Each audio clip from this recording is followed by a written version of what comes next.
Hello and welcome back to another installment of Fodder. In this video, I'm talking about Harry Potter Wizards Unite and a feature that probably 99% of you have missed. As probably all of you are aware, currently we are in the middle of a Nature and Niffler event. And during this event, we have a new mechanic of battling where you battle a new oddity called the Poacher, and then it drops a Magizoology foundable onto the map, and then you defeat that foundable. You get the foundable, the XP that goes with it, and then an additional reward for the encounter. And yesterday, like most of you, I set out on my little journey of taking out some poachers, seeing what all of this was going to be about, seeing how good this event was, and I really didn't think much of it. In fact, I thought so little of it that when I was recording my video, I didn't even notice that changes were happening right in front of my eyes. Basically, I would go through and I would do my one attack if it was a crit, do my two attacks if I didn't crit, take out the poacher, and move about the encounter. And it wasn't until later in the day that I started to notice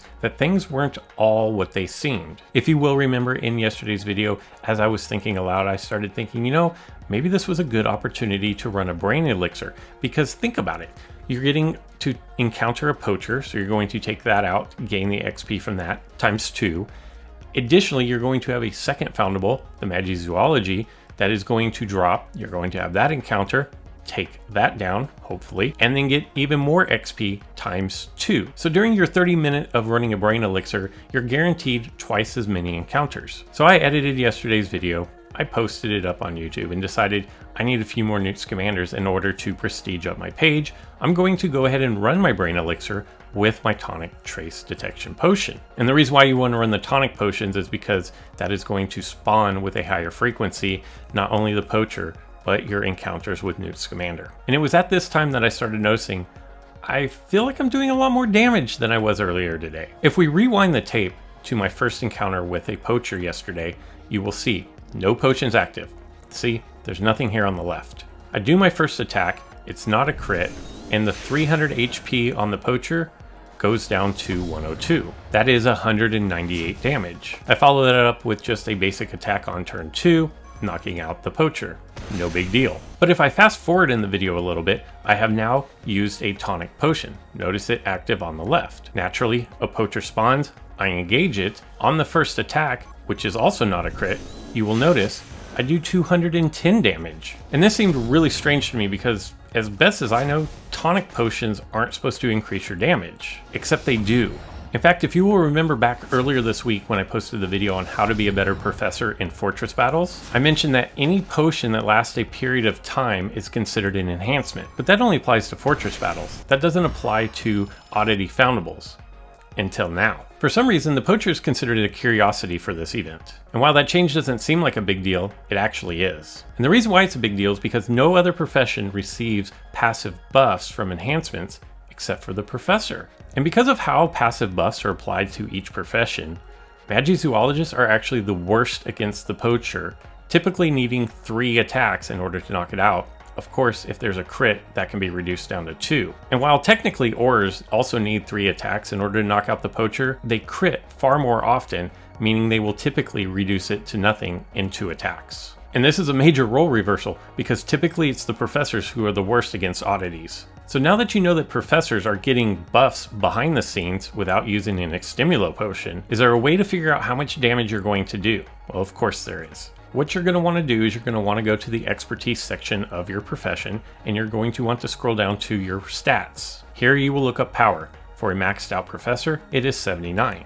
Our passive buffs from enhancements is +5 for 1 and +12 for 2. You're going to add all of this together and then times it by whatever your proficiency power is. In my example, I'm 150, so I would multiply it by 2.5. What that's going to do is it's going to give me my damage total if I have a brain elixir and a tonic potion running of 240. So if you don't have a maxed out professor, what you can do is just go to your power, add that to how many potions are you running. If it's 1 plus 5, if it's 2 plus 5 and plus 12, and then you're going to multiply that by your proficiency power, and that'll show you how much non-crit damage you will do on one attack against the poacher. And this is going to work with all potions that last over a period of time. Your tonic trace, your brain elixir, your dawdle draft, your wit sharpening, and your extimulo potions all count as enhancements. But let's say you're running short on brain elixir. One trick that you can do is you can go battle a fortress. Do a higher level fortress where you are going to see some elite foes. On the last attack before you knock out the foe, and this is important, drop a wit sharpening potion. Your final attack will knock out the foe, but your wit sharpening potion will remain active in the background until you battle an elite opponent 2 more times. Finish out your tower,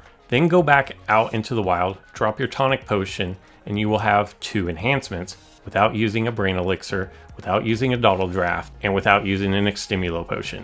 So if you're not a professor, this event kind of sucks for you, right?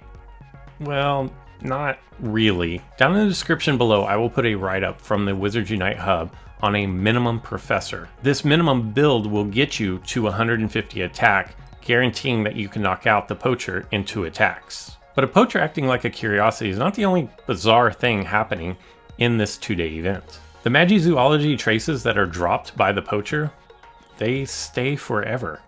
Well, until the game runs out of memory anyways. And the way you can tell that your game has run out of memory is if you've ever been in a place where you have a ton of spawns on the map, like I did in yesterday's video, and you go and tap on one and then it says an error occurred or you can't combat it, that basically means that you've run out of memory in the game. But if you don't run out of memory, these traces will follow you around until it does. And sometimes it never does, and you have this entire zoo of Magizoology foundables following you down the road, no matter how far away from their original spawn location you go. Check out the link in the description below to Overflow's Twitter account, and you will see this as he's driving down the road.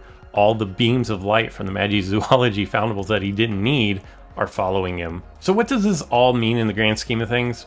Probably nothing. But now that we know oddities can be programmed to react differently than normal oddity spawns and more like foes in the battle arena, maybe, just maybe, the current Nature and Niffler event could just be a beta test for future events with this new mechanic, where oddity foundables act more like fortress foes than the oddities that they represent. Let me know down in the comments below, what do you think about all of this? I want to give a thank you shout out to Bliznich from my Discord. I was noticing these attack stat differences last night and hit him up because he dives deep into the math of this game, and he's the one that kind of confirmed and showed me some things that I hadn't noticed yet or didn't know that I had noticed. So thank you to him for helping me put this video together. If you learned something from this video, go ahead and give it a thumbs up. If you like the content here for Wizards Unite, go ahead and hit subscribe and turn on the alert notification so you know when the next video drops. That's all I got for this one, so until next time.